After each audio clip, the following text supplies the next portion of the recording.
한성파 두목 최한성은 서울 강남 일대를 장악한 조직의 수장이었다. 그의 냉혹한 눈빛만으로도 상대를 얼어붙게 만드는 카리스마와 냉철한 판단력은 그를 조직의 정점에 올려놓았다. 하지만 최한성의 화려한 인생에 그림자를 드리운 여자가 있었다. 바로 그의 애인 김지연이었다. 김지연은 겉으로 보기에 완벽했다. 모델 같은 늘씬한 몸매와 지성미 넘치는 아름다움을 가진 그녀는 최한성의 곁에서 항상 우아하게 웃고 있었다. 하지만 그 미소 뒤에는 누구도 상상하지 못할 비밀이 숨겨져 있었다. 김지연은 10년 전 최한성의 손에 잔인하게 살해된 김민수의 딸이었다. 그날 이후 지연의 삶은 완전히 바뀌었다. 고등학생이었던 그녀는 아버지의 장례식 날 한 가지 맹세를 했다. 반드시 최한성을 처단하겠다는 것이었다. 아버지, 지켜봐 주세요. 제가 반드시 복수하겠습니다. 그 맹세는 10년간의 계획으로 이어졌다. 지연은 자신의 신분을 철저히 숨기고 최한성이 드나드는 클럽에 접근했다. 그녀의 타고난 미모와 지성은 곧 최한성의 눈에 들었고 1년 만에 그의 애인 자리에 올랐다.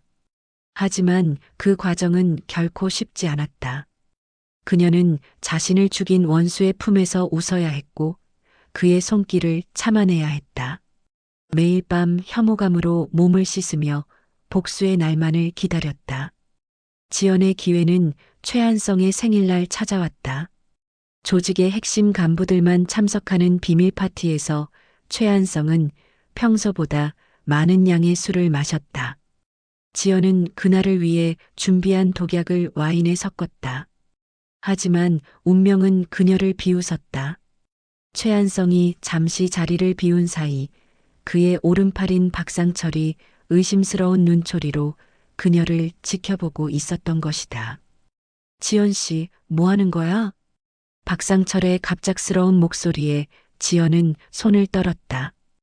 그는 지연의 손목을 강하게 붙잡았고 그녀가 들고 있던 와인 잔을 빼앗았다.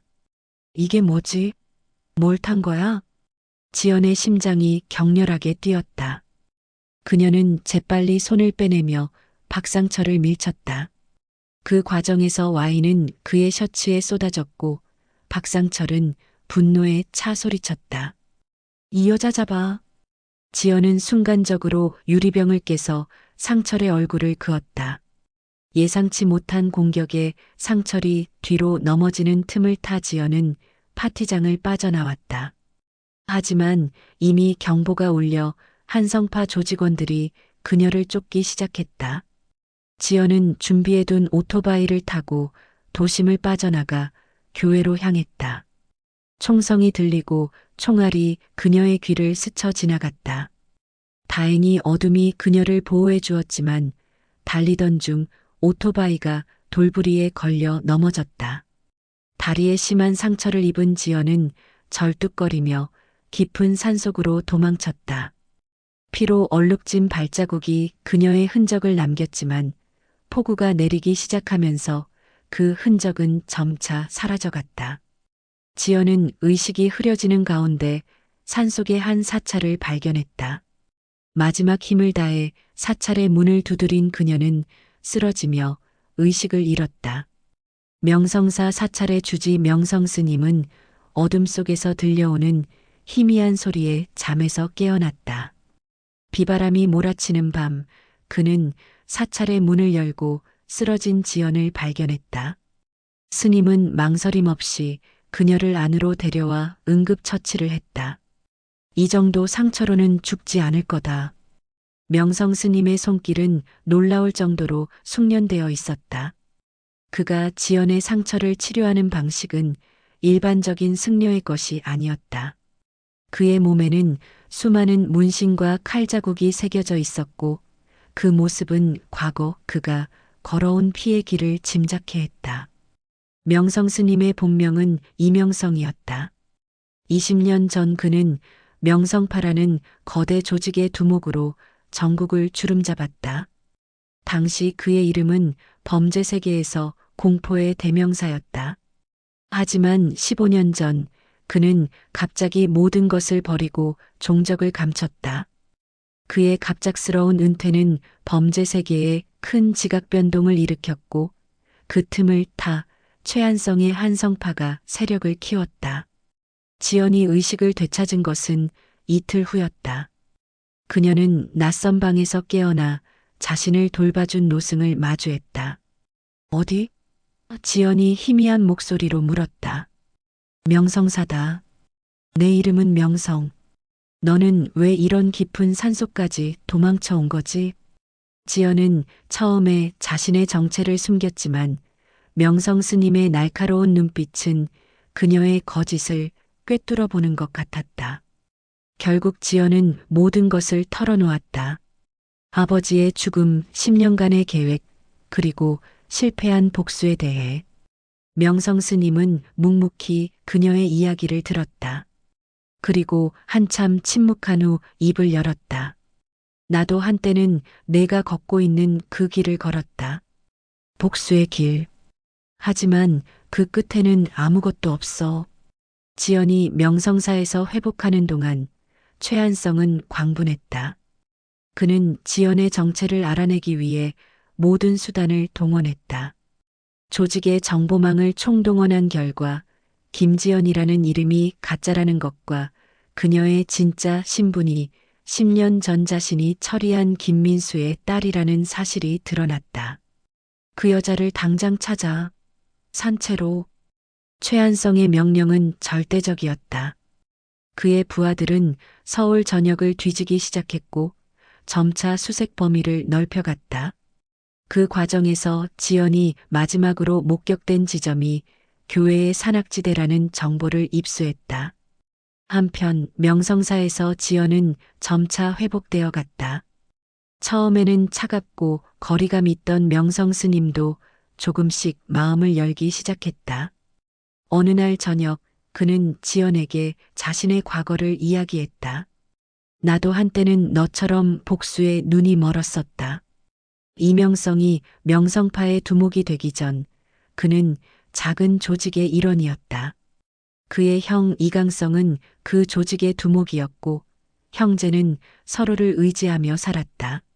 하지만 라이벌 조직과의 전쟁에서 이강성은 배신당해 잔인하게 살해됐다. 그 배신자는 다름 아닌 형의 오른팔이었던 김민수였다. 김민수? 내 형을 배신한 자. 그리고 내가 직접 처단한 자. 지연은 충격에 빠졌다. 자신의 아버지가 배신자였다는 사실과 눈앞의 노승이 바로 그를 죽인 원수라는 사실을 한꺼번에 알게 된 것이다. 그럼 당신이 아버지를. 지연의 목소리가 떨렸다. 명성 스님은 고개를 끄덕였다. 그렇다. 내가 내 아버지를 죽였다. 하지만 그것이 내 인생의 전환점이 됐다. 이명성은 김민수를 처단한 후 그의 집에서 한 소녀를 발견했다. 바로 어린 지연이었다. 그 순간 그는 자신이 저지른 일의 무게를 처음으로 깨달았다. 어린 소녀의 눈물 어린 눈빛은 그를 끝없는 자책과 후회로 몰아넣었고 결국 그는 모든 것을 버리고 속세를 떠나기로 결심했다. 하지만 난 너를 해치지 않았다. 대신 너의 친척에게 너를 맡기고 사라졌다. 지연은 분노와 혼란으로 몸을 떨었다. 그녀는 방을 뛰쳐나가 산속을 헤매며 울부짖었다. 그녀의 인생은 거짓으로 가득 차 있었다. 아버지는 영웅이 아니라 배신자였고 그녀를 살려준 사람은 바로 아버지를 죽인 원수였다. 그리고 그녀가 복수하려 했던 최한성은 사실 이명성의 부하였던 것이다. 지연이 혼란에 빠져 있을 때 산자락에서는 한성파 부하들이 명성사를 향해 접근하고 있었다. 최한성의 정보망은 마침내 지연의 흔적을 찾아냈고 그는 직접 그녀를 잡기 위해 움직였다. 명성 스님은 이미 그들의 접근을 알아차렸다. 수십 년간의 경험으로 단련된 그의 감각은 여전히 예리했다. 그는 혼란에 빠진 지연을 찾아 산속으로 들어갔다. 지연아, 위험해. 최한성이 왔다. 명성 스님의 말에 지연은 공포에 질렸다. 아직 완전히 회복되지 않은 그녀의 몸은 다시 도망칠 준비가 되어 있지 않았다. 어떻게 해야 하죠? 내가 시간을 벌 테니 북쪽 산길로 도망쳐. 계곡을 따라가면 다른 마을로 빠져나갈 수 있어. 지연은 망설였다. 당신은요? 명성 스님은 씁쓸하게 웃었다. 걱정 마. 난 아직 이명성이니까. 그 말과 함께 명성 스님은 오래된 상자를 열었다. 그 안에는 15년 동안 만진 적 없는 그의 옛 무기들이 있었다. 권총 2자루와 단검. 가라. 이제 내 선택이 중요하다. 복수를 계속할 것인가 아니면 새로운 시작을 할 것인가. 지연은 눈물을 흘리며 스님을 바라보았다. 그리고 결심한 듯 고개를 끄덕였다. 그녀는 북쪽 산길로 향했고 명성 스님은 한성파를 맞이할 준비를 했다. 최한성은 30명이 넘는 부하들과 함께 명성사에 도착했다. 그들은 사찰을 둘러싸고 천천히 압박해 들어갔다. 최한성은 사찰 앞에 서서 외쳤다. 그 여자를 내놔. 안 그러면 이 절을 모조리 불태워버릴 거야. 대답 대신 사찰의 문이 천천히 열렸다. 그리고 한 노승이 나타났다. 그는 더 이상 승복을 입고 있지 않았다. 대신 검은색 정장을 입고 있었다. 세월의 흔적이 깊게 새겨진 얼굴이었지만 그 눈빛만큼은 여전히 예리했다. 최한성은 잠시 그 모습에 당황했다. 그리고 곧 충격에 빠졌다. 설마 이명성? 이명성, 한때 그의 상관이었던 전설적인 두목이 살아있었다. 15년 전 홀연히 사라져 죽었다고 여겨졌던 인물이 그의 앞에 서 있었다. 오랜만이구나, 한성아. 이명성의 목소리는 담담했지만 그 안에는 강철 같은 힘이 담겨 있었다. 최한성은 일순간 과거의 공포를 느꼈지만 곧 자신을 추스렸다. 형님이 살아계셨군요. 하지만 지금은 제가 이 바닥의 주인입니다. 그 여자를 내놓으세요. 이명성은 고개를 저었다. 그녀는 이미 떠났다. 그리고 너와 나, 우리는 해결해야 할 일이 있어. 최한성의 눈이 커졌다. 무슨 말씀이신지. 내가 내 이름을 팔아 김민수의 죽음에 대한 책임을 뒤집어 씌웠지. 그를 죽인 건 나였지만 그의 가족을 몰살시킨 건 내가 아니었나? 그리고 그 모든 잔혹한 짓을 내 명령이라고 속였고 이명성의 폭로에 한성파 부하들 사이에서 동요가 일어났다. 최한성은 이를 갈았다. 증거는 15년이나 지난 일을 누가 믿겠소? 이명성은 주머니에서 작은 녹음기를 꺼냈다. 김민수가 죽기 전 모든 것을 고백했다. 내가 그를 협박해 내 형을 배신하게 만들었고 그 후 그의 가족까지 위협했다는 사실을. 최한성의 얼굴이 창백해졌다. 그는 부하들을 향해 고함쳤다. 쏴. 당장 저 늙은이를 쏴. 총성이 울렸고 이명성의 몸이 뒤로 밀려났다. 하지만 그는 쓰러지지 않았다. 방탄조끼를 입고 있었던 것이다. 그리고 그의 손에는 이미 2자루의 권총이 들려 있었다.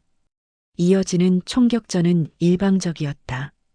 15년간 은둔했지만 이명성의 실력은 여전히 최정상이었다.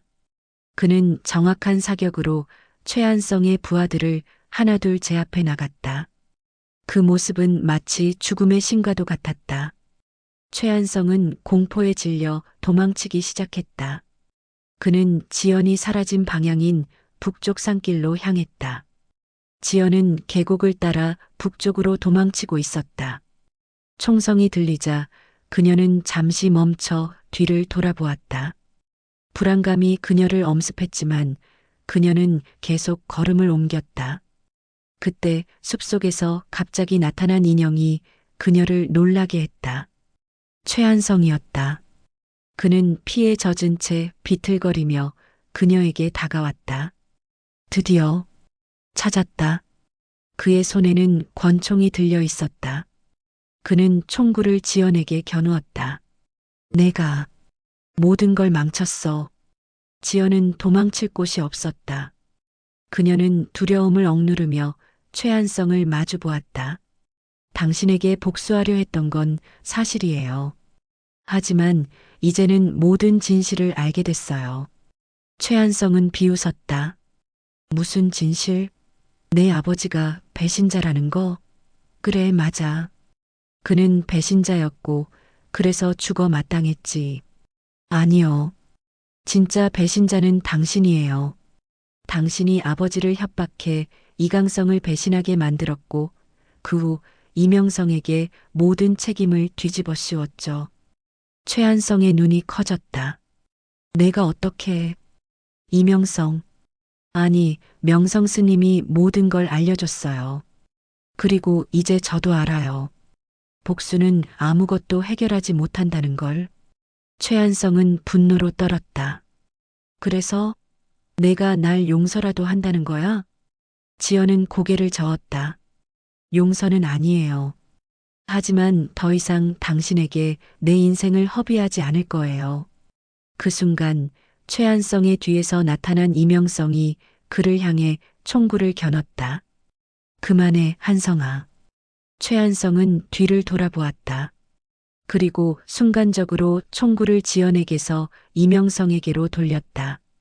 그러나 그의 손가락이 방아쇠를 당기기도 전에 이명성의 총에서 불꽃이 튀었다. 최한성의 몸이 뒤로 휘청거렸고 그는 천천히 바닥에 쓰러졌다. 지연은 충격으로 그 자리에 얼어붙었다. 이명성은 조심스럽게 최한성에게 다가가 맥박을 확인했다. 그는 이미 숨을 거둔 후였다. 이명성은 깊은 한숨을 내쉬었다. 결국 또 피를 보고 말았군. 사건 이후 경찰은 명성사 주변에서 벌어진 총격전을 수사했다. 하지만 이명성과 지연의 모습은 어디에도 없었다. 그들은 이미 그곳을 떠난 후였다. 한 달 후 부산의 작은 어촌 마을. 노인과 젊은 여성이 조용히 배를 타고 일본으로 향하는 모습이 목격됐다. 노인은 더 이상 스님의 모습이 아니었고 여성은 검은 선글라스를 쓰고 있었다. 이명성은 자신의 오래된 인맥을 통해 그들에게 새로운 신분을 마련했다. 그들은 과거를 뒤로하고 새로운 삶을 시작하기로 했다. 배 위에서 지연은 이명성에게 물었다. 정말 과거를 잊을 수 있을까요? 이명성은 잠시 생각에 잠겼다가 대답했다. 완전히 잊기는 어려울 거다. 하지만 과거에 사로잡히지 않고 앞으로 나아갈 수는 있지. 복수는 또 다른 복수를 낳을 뿐이야. 하지만 용서는 새로운 시작을 가능하게 한다. 지연은 고개를 끄덕였다. 그녀는 아직 이명성을 완전히 용서하지 못했다. 그는 여전히 그녀의 아버지를 죽인 사람이었다. 하지만 그녀는 이제 과거의 그림자에서 벗어나 자신만의 길을 걸어갈 준비가 되어 있었다. 태양이 수평선 너머로 천천히 사라지고 배는 어둠 속으로 멀어져 갔다. 그들의 뒤로 한국의 해안선이 점점 작아졌다. 그것은 마치 그들의 과거가 점차 희미해지는 것처럼 보였다. 하지만 그들이 알지 못하는 사이 서울에서는 한성파의 잔당들이 새로운 움직임을 보이고 있었다. 최한성의 후계자를 자처하는 박상철은 이명성과 지연에 대한 정보를 모으고 있었다. 그에게 있어 이 일은 아직 끝나지 않았다. 복수의 사슬은 여전히 그들을 향해 뻗어가고 있었다. 새로운 시작이란 것이 과연 가능할까? 일본 교토의 한적한 마을에서 3년의 시간이 흘렀다. 사카이 시노부라는 이름으로 살고 있는 김지연은 작은 찻집을 운영하며 평온한 나날을 보내고 있었다. 이명성은 다켓이라는 이름으로 그녀의 삼촌을 자처하며 근처에 살고 있었다. 그는 이제 진정한 불교 수행자가 되어 매일 아침 명상으로 하루를 시작했다. 신호부, 오늘 찻잎이 다 떨어졌어. 다케시가 찻집 안으로 들어서며 말했다. 지연은 미소를 지으며 고개를 끄덕였다. 알고 있어요. 오후에 시장에 가려고 했어요. 그들의 일상은 단조로웠지만 평화로웠다. 지연은 때때로 악몽에 시달렸지만 이명성의 가르침대로 과거를 흘려보내는 법을 조금씩 배우고 있었다. 그날 오후 지연이 시장에서 돌아오는 길에 한 남자가 그녀를 뚫어지게 쳐다보는 것을 느꼈다. 그녀는 본능적으로 경계하며 걸음을 빨리 했다. 찻집에 도착해 문을 닫고 이명성에게 전화를 걸었다. 다케시 삼촌, 나 좀 이상한 느낌이 들어요. 누가 나를 지켜보는 것 같아요. 전화기 너머로 이명성의 목소리가 긴장된 채로 들려왔다. 곧 갈게. 문 단단히 잠그고 있어. 하지만 이명성이 도착하기 전에 찻집 문이 열렸다. 지연은 공포와 놀라움으로 굳어버렸다. 그곳에 서 있는 사람은 제주도에서 만났던 단골 손님인 하루오였다. 신호부 씨, 죄송합니다. 놀라게 해서요. 하루오가 공손하게 인사했다. 지연은 안도의 한숨을 내쉬었다. 아, 하루오 씨. 깜짝 놀랐어요. 하루오는 일본인 사업가로 매주 찻집을 찾아와 한국 전통차를 즐기며 지연과 대화를 나누곤 했다. 그는 늘 예의 바르고 친절했다. 우연히 시장에서 신호부 씨를 봤어요. 인사하려고 했는데 제가 오해를 사게 된 것 같네요. 지연은 웃으며 사과했고 하루오에게 차를 대접했다. 이윽고 이명성이 찻집에 도착했을 때 그는 하루오를 보고 잠시 경직되었지만 곧 평소처럼 행동했다. 그날 밤 하루오가 떠난 후 이명성은 지연에게 물었다. 그 사람 어디서 만났지? 지연은 평소처럼 대답했다. 3개월 전부터 단골이에요. 도쿄에서 사업한다고 했어요. 이명성은 심각한 표정으로 말했다. 조심해라. 직감이 좋지 않아. 다음 날 아침, 이명성은 하루오에 대해 알아보기 시작했다. 그의 오래된 인맥을 통해 정보를 수집하던 중 충격적인 사실을 발견했다. 하루오의 진짜 이름은 카와무라 하루오가 아니었다. 그는 박상철의 조직과 연결된 일본 야쿠자 조직원이었다. 동시에 서울에서는 한성파의 새로운 두목 박상철이 자신의 사무실에서 전화를 받고 있었다. 네, 확인했습니다. 2 사람 모두 교토에 있습니다. 박상철의 얼굴에 차가운 미소가 번졌다. 좋아. 이제 행동할 시간이다. 교토의 가을은 붉은 단풍으로 물들어 있었다. 지연은 찻집 앞에 단풍잎을 쓸어 담으며 잠시 아름다운 풍경에 빠져들었다. 그때 하루오가 다가왔다. 신호부 씨, 안녕하세요. 지연은 미소를 지으며 인사했다. 안녕하세요, 하루오 씨. 오늘도 차 드시러 오셨나요? 하루오는 고개를 저었다. 오늘은 다른 이유로 왔어요. 내일 교토 외곽에 있는 단풍 명소로 당신을 초대하고 싶어요. 한국인들도 단풍을 좋아하지 않나요? 지연은 망설였다.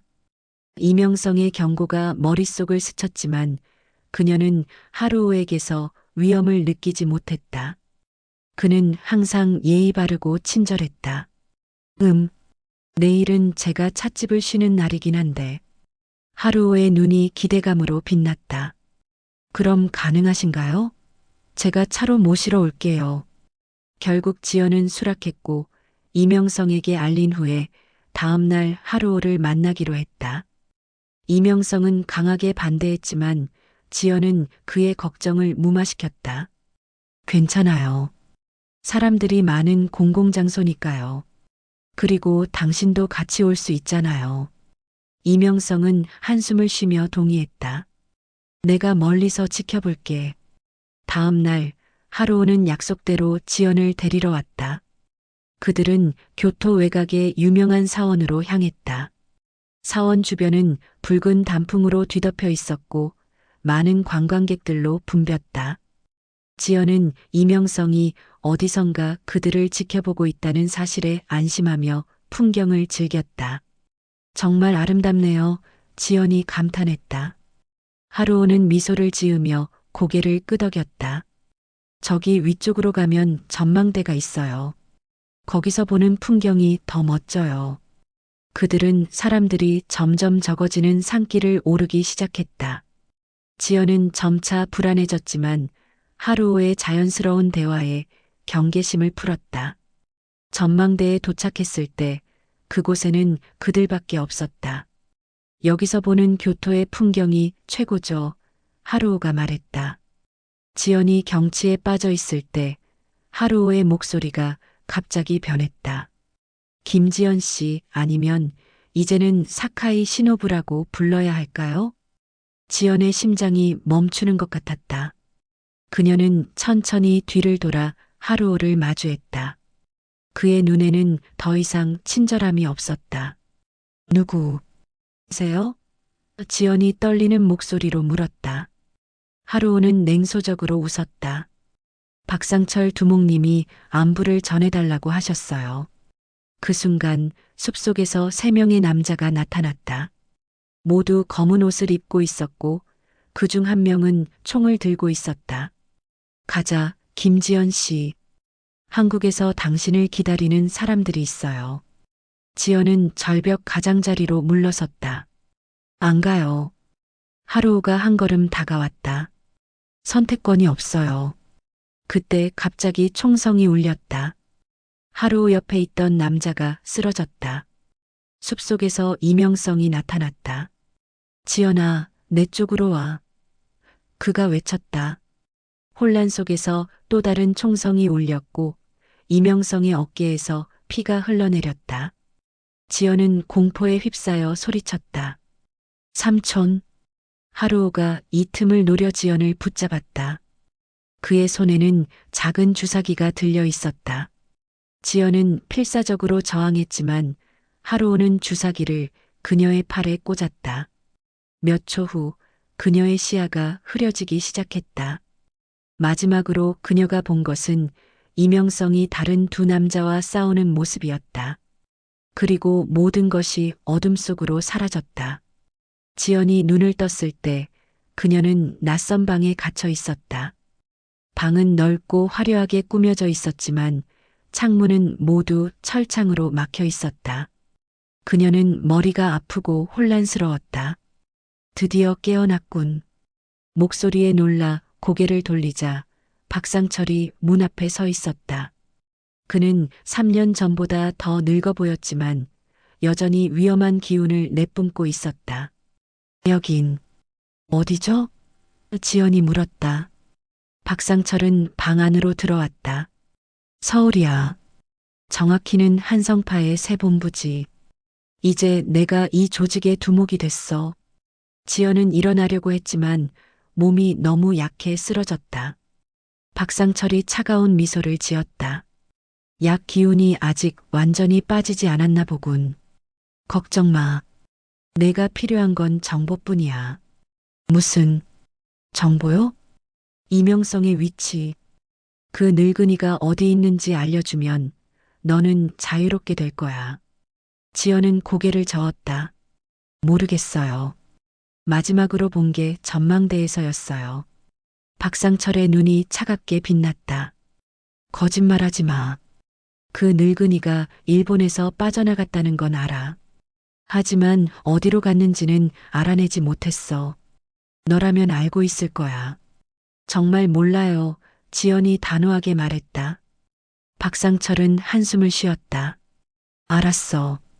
천천히 생각해봐. 시간은 충분해. 그는 방을 나가며 문을 잠갔다.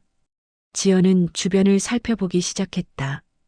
방은 감옥이라기보다는 고급 호텔 스위트룸 같았다. 화장실과 샤워실도 있었고 옷장에는 새 옷들이 걸려 있었다. 하지만 창문은 모두 굳게 잠겨 있었고 문은 밖에서만 열 수 있었다. 그녀는 이명성이 무사한지 걱정됐다. 마지막으로 본 장면에서 그는 부상을 입었지만 여전히 싸우고 있었다. 그가 살아있기를, 그리고 그녀를 찾고 있기를 바랄 뿐이었다. 며칠이 지났다. 박상철은 매일 그녀를 찾아와 질문했지만 지연은 같은 대답만 반복했다. 모르겠어요. 어느 날 박상철은 다른 전략을 시도했다. 내가 모른다면 우리가 직접 찾아야겠지. 이명성과 연락할 방법을 알려줘. 지연은 망설였다. 그녀는 정말로 이명성과 연락할 방법을 몰랐다. 그들은 비상시를 위한 연락 계획을 세워두지 않았다. 정말 방법이 없어요. 박상철의 인내심이 한계에 달했다. 좋아, 그렇다면 다른 방법을 써봐야겠군. 다음 날 박상철은 노트북을 들고 왔다. 그는 화면을 켜고 지연에게 보여주었다. 화면에는 서울의 한 번화가가 보였다. 저기 보이는 건 명동이야. 오늘 오후 3시에 폭발물이 터질 예정이야. 지연의 얼굴이 창백해졌다. 무슨 소리예요? 단순해. 이명성이 48시간 이내에 자수하지 않으면 폭발물이 터질 거야. 그리고 그 책임은 모두 너에게 돌아가겠지. 미쳤어요? 지연이 소리쳤다. 박상철은 차갑게 웃었다. 미친 게 아니라 절실한 거야. 이명성은 내 조직원 둘을 죽였어. 게다가 최한성 두목까지. 이건 복수야. 그는 노트북 옆에 휴대전화를 놓았다. 이 전화로 이명성에게 연락해. 내가 한 말을 그대로 전해. 지연은 절망에 빠졌다. 그녀는 무고한 사람들이 다치는 것을 원하지 않았지만 이명성을 박상철의 손에 넘길 수도 없었다. 그녀는 전화를 들고 잠시 생각에 잠겼다. 그리고 마지막 희망을 걸고 한 번호를 눌렀다. 이명성은 서울의 변두리 작은 모텔방에서 부상을 치료하고 있었다. 그의 어깨는 총알이 스쳐 지나간 자국으로 아직 아팠지만 다행히 심각한 부상은 아니었다. 그는 교토에서 지연이 납치된 직후 일본을 떠나 한국으로 돌아왔다. 그의 휴대전화가 울렸다. 처음 들어보는 번호였지만 그는 직감적으로 지연으로부터의 연락임을 알았다. 여보세요? 그가 조심스럽게 전화를 받았다. 삼촌.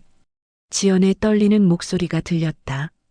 이명성은 안도의 한숨을 내쉬었다. 지연아, 괜찮니? 어디야? 한성파. 본부에 있어요. 박상철이. 지연의 목소리가 흔들렸다. 이명성은 이미 모든 것을 이해했다. 걱정 마. 내가 구해줄게. 그때 박상철의 목소리가 들렸다. 이명성, 오랜만이군. 이명성의 눈이 차갑게 빛났다. 상철아, 지연을 풀어줘. 그녀는 이 일과 관계없어. 아니, 그녀는 이 일의 중심에 있어. 48시간 이내에 자수하지 않으면 명동에 설치한 폭발물이 터질 거야. 그리고 그 모든 책임은 지연에게 돌아갈 거고. 이명성은 침착하게 대답했다. 증거는 이미 준비됐어. 지연이 과격단체와 연락한 기록, 폭발물 재료를 주문한 내역. 모두 완벽해. 넌 정말 미쳤구나, 상철아. 박상철이 웃었다. 미친 건 아니야. 복수일 뿐이지. 48시간. 한성파 본부로 와. 혼자.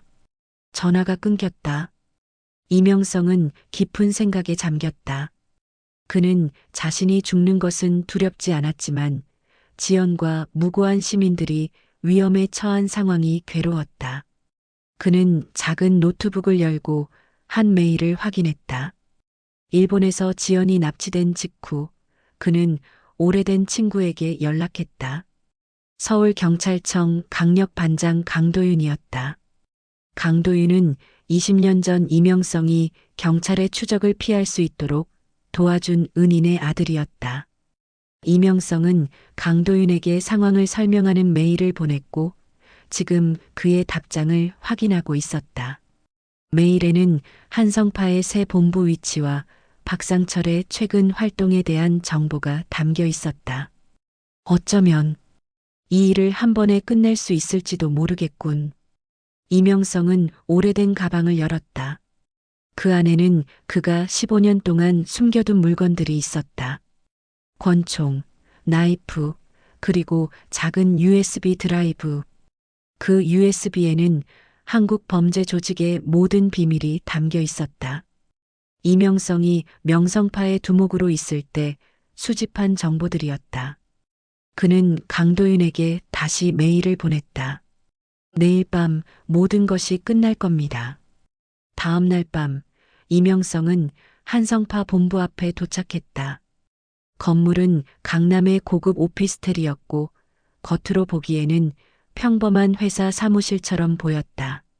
그는 입구에서 자신의 이름을 말했고 곧 안으로 안내받았다. 엘리베이터를 타고 최상층에 도착하자 여러 명의 경호원이 그를 맞이했다. 그들은 이명성을 수색한 후 박상철의 사무실로 안내했다. 박상철은 넓은 창문이 있는 호화로운 사무실에 앉아 있었다. 지연은 그의 옆에 서 있었다. 그녀의 얼굴은 지쳐 보였지만 이명성을 보자 눈에 희망이 빛났다. 이명성, 정말 올 줄 알았어. 박상철이 일어나 말했다. 이명성은 조용히 대답했다. 지연을 풀어주고 폭발물을 해제해. 그러면 날 데려가. 박상철은 웃었다. 조건을 내밀 입장이 아니지 않나? 하지만 걱정 마. 넌 여기 온 순간부터 우리 손아귀에 있어. 이명성은 고개를 끄덕였다. 그럼 지연은 풀어줘. 박상철은 잠시 생각하더니 지연에게 말했다. 가도 좋아. 하지만 한 가지 알아둬. 내가 경찰에 가면 폭발물은 즉시 터질 거야.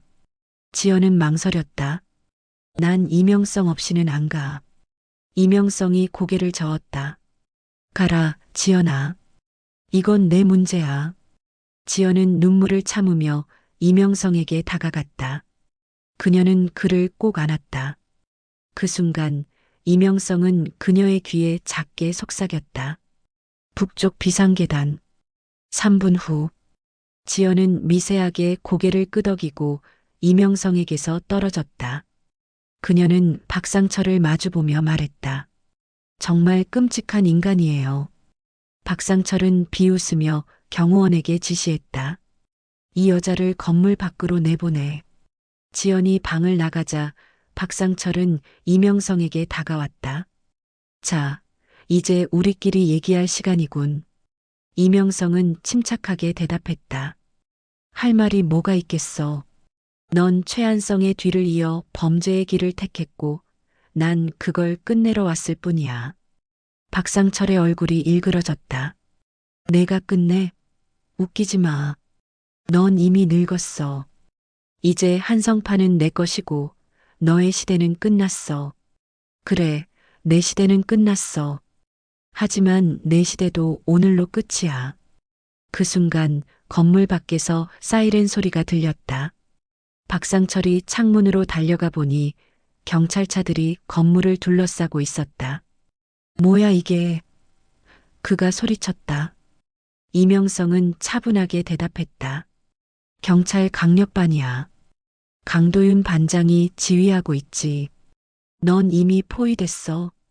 박상철은 분노로 떨며 이명성에게 달려들었다. 이 배신자. 두 사람 사이에 격렬한 몸싸움이 벌어졌다. 나이가 많은 이명성이었지만 그의 움직임은 여전히 날카롭고 정확했다. 그는 박상철의 공격을 피하며 반격했다. 동시에 건물 곳곳에서 총성이 들리기 시작했다. 경찰 특공대가 건물에 진입한 것이었다. 박상철의 경호원들이 급하게 사무실로 들어왔다. 두목, 경찰이 들이닥쳤습니다. 박상철은 격분했다. 폭발물을 폭발시켜.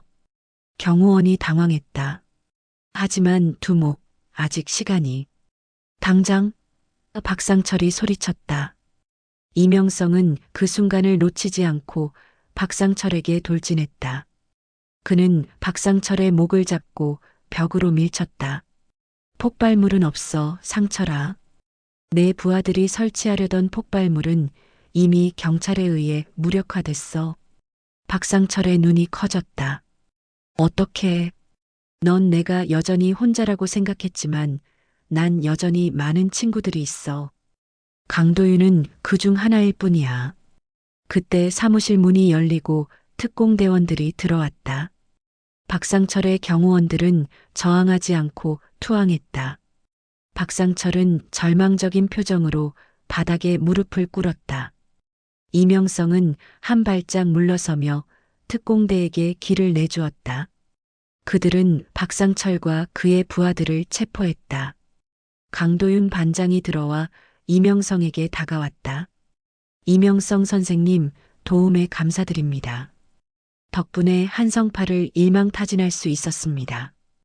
이명성은 고개를 끄덕였다. 지연은 안전합니다. 이미 비상계단으로 대피시켰습니다. 경찰 특공대가 박상철과 그의 부하들을 연행해 나가는 동안 이명성은 창가에 서서 서울의 밤 풍경을 바라보았다. 도시의 불빛이 마치 별처럼 빛나고 있었다. 그의 긴 여정이 마침내 끝나가고 있었다. 강도윤이 다시 사무실로 들어왔다. 선생님, 이제 저희와 함께 가셔야 합니다. 조사할 것이 있습니다. 이명성은 고개를 끄덕였다. 그는 이미 이 순간을 예상하고 있었다.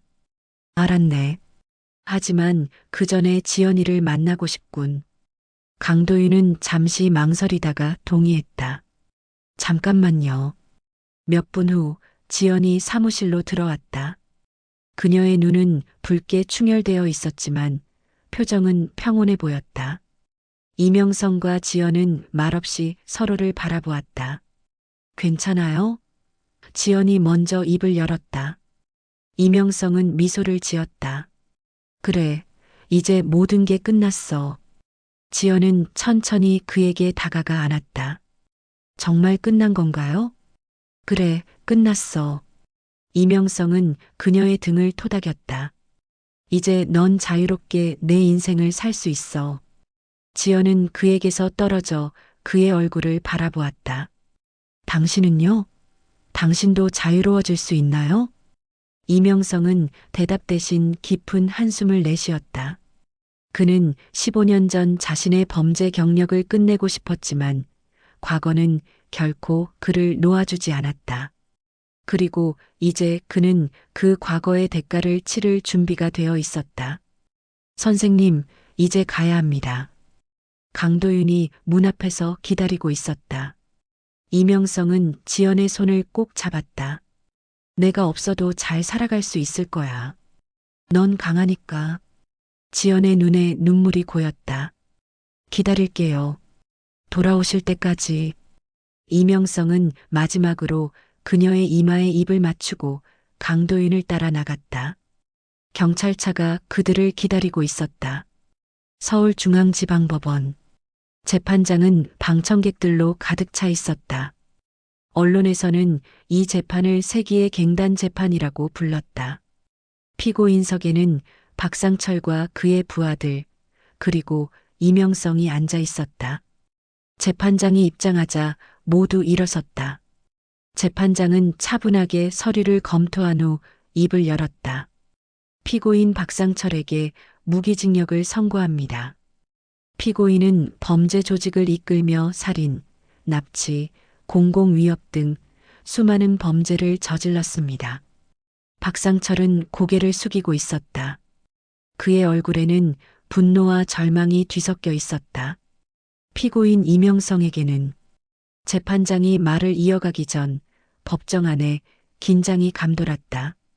지연은 방청석에서 손을 꼭 쥐고 있었다. 징역 10년을 선고합니다. 피고인은 과거 범죄 조직의 두목이었으나 15년간 은둔 생활을 하며 범죄 행위를 중단했고 이번 사건에서 경찰에 협조하여 대규모 인명 피해를 막는 데 결정적인 역할을 했습니다. 또한 피고인의 나이와 건강 상태를 고려해 형을 감경합니다. 방청석에서 웅성거림이 일었다. 이명성은 담담하게 판결을 받아들였다. 그의 눈에는 오히려 안도감이 어려 있었다. 재판이 끝나고 이명성이 호송차로 향하는 길에 지연이 그를 만나기 위해 달려왔다. 10년. 너무 길어요. 지연이 떨리는 목소리로 말했다. 이명성은 미소 지었다. 내가 저지른 죄에 비하면 오히려 짧은 시간이야. 걱정하지 마. 이제 내 인생을 살아가. 교도관이 그들에게 작별 인사를 할 시간을 주었다. 지연은 이명성의 손을 꼭 잡았다. 기다릴게요. 10년이 지나도 기다릴 거예요. 이명성은 고개를 저었다. 그러지 마. 난 이제 늙었어. 넌 젊고 앞으로 갈 길이 많아. 나를 기다리지 말고 내 행복을 찾아. 지연은 눈물을 흘리며 고개를 저었지만 이명성은 단호했다. 약속해, 지연아. 나를 잊고 새 삶을 살겠다고 약속해. 마침내 지연은 힘없이 고개를 끄덕였다. 약속할게요. 하지만 당신을 잊지는 않을 거예요. 이명성은 마지막으로 그녀에게 미소를 지어 보이고 호송차에 올랐다. 차가 멀어지는 동안 지연은 그 자리에 서서 눈물을 흘렸다. 5년이 흘렀다. 지연은 서울 변두리의 작은 차 가게를 운영하고 있었다. 그녀는 이제 김지연으로서의 정체성을 되찾았고 평범하지만 평화로운 삶을 살고 있었다. 그녀의 차 가게는 조용하고 아늑한 분위기로 많은 단골 손님들에게 사랑받았다. 그날도 평소처럼 지연은 가게를 정리하고 있었다. 마지막 손님이 떠나고 문을 닫으려는 순간 문 밖에서 누군가가 그녀를 지켜보고 있었다. 죄송합니다. 이제 문을 닫으려고. 지연이 말을 시작했지만 그 남자를 보는 순간 말을 잃었다. 강도윤이었다. 그는 경찰 제복이 아닌 평범한 사복 차림이었다. 김지연 씨, 오랜만입니다. 지연은 긴장했다. 무슨 일이신가요? 강도윤은 잠시 망설이다가 말했다. 이명성 선생님 소식을 전하러 왔습니다. 지연의 심장이 빠르게 뛰기 시작했다. 무슨 일이 있었나요? 선생님이 병원으로 교도소 병원에 입원하셨습니다. 상태가 좋지 않습니다. 지연은 충격을 받았다. 그녀는 이명성과의 약속을 지키기 위해 5년간 그를 찾아가지 않았다. 그동안 그에 대한 소식은 강도윤을 통해 가끔 전해 들었을 뿐이었다. 면회, 할 수 있을까요? 강도윤은 고개를 끄덕였다. 그래서 왔습니다. 선생님이 당신을 만나고 싶어 하십니다. 다음 날 지연은 교도소 병원을 찾았다. 병실로 안내된 그녀는 침대에 누워있는 이명성을 보고 숨을 들이켰다. 그는 5년 전보다 훨씬 더 야위어 있었고 피부는 창백했다. 그러나 그의 눈빛만큼은 여전히 또렷했다. 지연아. 이명성이 희미하게 미소를 지었다. 지연은 그의 침대 옆에 앉아 손을 잡았다. 어떻게 지내셨어요? 그럭저럭. 너는 어때? 행복하게 지내고 있니? 지연은 미소 지었다. 네, 작은 차 가게를 열었어요. 선생님께서 알려주신 차 우리는 법을 활용하고 있죠. 이명성은 만족스러운 표정을 지었다. 잘 됐구나. 넌 항상 차 맛을 내는데 소질이 있었어. 그들은 한동안 이야기를 나누었다. 지연은 지난 5년간의 일들을 이야기했고 이명성은 주로 듣기만 했다. 그의 호흡은 점점 가빠졌고 대화 중간중간 기침을 했다. 의사가 말하길 시간이 얼마 남지 않았대. 이명성이 갑자기 말했다. 지연은 충격을 받았다. 무슨 그럴 리가. 폐암 말기야. 치료가 더 이상 효과가 없다고 하더군. 지연의 눈에 눈물이 고였다. 아니에요. 다른 병원에서 다시 검사를 받아봐야 해요. 더 좋은 치료법이 있을 거예요. 이명성은 미소를 지었다. 괜찮아. 내 인생은 이미 충분했어. 너를 만나 내가 행복하게 살고 있다는 걸 확인했으니 이제 여한이 없어. 지연은 울음을 참으며 이명성의 손을 꼭 잡았다. 왜 더 일찍 연락하지 않으셨어요? 제가 곁에 있었을 텐데. 그게 바로 내가 원치 않았던 거야. 넌 나를 잊고 새 삶을 살아야 했으니까. 면회 시간이 끝나갈 무렵 이명성은 지연에게 작은 봉투를 건넸다. 이건 내가 교도소에서 쓴 편지야. 내가 떠난 후에 읽어주길 바라. 지연은 봉투를 받아들고 끝내 눈물을 터뜨렸다. 아직 떠나지 마세요. 제발. 이명성은 그녀의 손을 토닥였다. 우리 모두 언젠가는 떠나야 해. 중요한 건 어떻게 살았느냐지, 얼마나 살았느냐가 아니야. 일주일 후, 이명성은 조용히 눈을 감았다. 그의 장례식은 간소하게 치러졌다. 참석자는 지연, 강도윤, 그리고 몇몇 교도소 관계자들 뿐이었다. 장례식이 끝나고 지연은 집으로 돌아와 이명성이 남긴 편지를 열었다. 편지는 여러 장으로 이루어져 있었고 이명성의 깔끔한 필체로 가득 차 있었다. 지연에게 내가 이 편지를 읽을 때 나는 이미 이 세상에 없을 것이다. 하지만 걱정하지 마라. 나는 평온하게 떠날 준비가 되어 있다. 내 인생은 많은 잘못으로 가득 차 있었다. 내 아버지를 죽인 것도 그 중 하나다. 비록 그가 내 형을 배신했다고 해도 그것이 내가 그의 목숨을 앗아갈 권리를 주지는 않았다. 그리고 그 죄책감은 15년간 내 마음을 짓눌러 왔다. 하지만 내가 내 인생에 나타났을 때 나는 처음으로 속죄의 기회를 얻었다고 느꼈다. 내가 나를 죽이러 왔을 때도 나는 그것이 내가 치러야 할 대가라고 생각했다. 하지만 운명은 우리에게 다른 길을 보여주었지. 복수는 결코 상처를 치유하지 못한다. 그것은 단지 상처를 더 깊게 할 뿐이다. 내가 그 사실을 깨달았듯이 나도 오래전에 그것을 깨달았다. 그래서 나는 모든 것을 버리고 산속으로 들어갔던 것이다. 내가 내게 바라는 것은 단 하나다. 과거의 그림자에서 벗어나 밝은 미래를 향해 나아가라. 내 아버지의 죽음도 내 죽음도 너의 삶을 지배하지 못하게 하라. 너는 그보다 더 큰 가치가 있는 사람이다. 마지막으로 내가 너를 딸처럼 사랑했다는 것을 알아주길 바란다. 비록 짧은 시간이었지만 내가 내 인생의 가장 소중한 선물이었다. 평화롭게 살아가라, 지연아. 영원히 너를 지켜볼 이명성으로부터. 편지를 읽은 지연의 눈에서 눈물이 흘러내렸다. 그녀는 창가에 서서 밖을 바라보았다. 서울의 밤하늘에는 별들이 빛나고 있었다. 1년 후 지연의 차가게는 더욱 번창했다. 그녀는 이제 명성차방이라는 이름으로 가게를 확장했고 전통 차 문화를 알리는데 힘쓰고 있었다. 어느 날 강도윤이 가게를 찾아왔다. 그는 이제 경찰청 간부로 승진해 있었다. 잘 지내셨어요? 강도윤이 차를 마시며 물었다. 지연은 미소를 지었다. 네, 당신은요? 바쁘게 지내고 있습니다.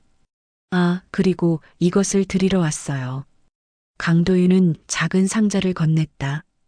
상자를 열자 그 안에는 오래된 나무로 만든 차 도구 세트가 들어 있었다. 이명성 선생님이 교도소에서 직접 만드신 거예요. 당신에게 전해달라고 유언으로 남기셨는데 법적 절차 때문에 지금에야 전해드릴 수 있네요.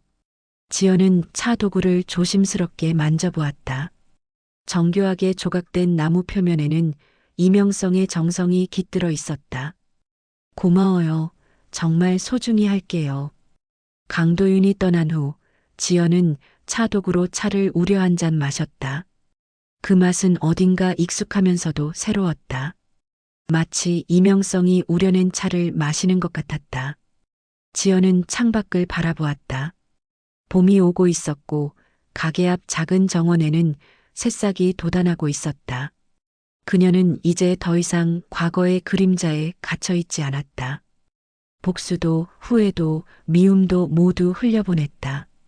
그녀는 차 한 모금을 더 마시며 생각했다. 이명성이 남긴 것은 단순한 차 도구가 아니었다. 그것은 새로운 시작을 위한 용기였다.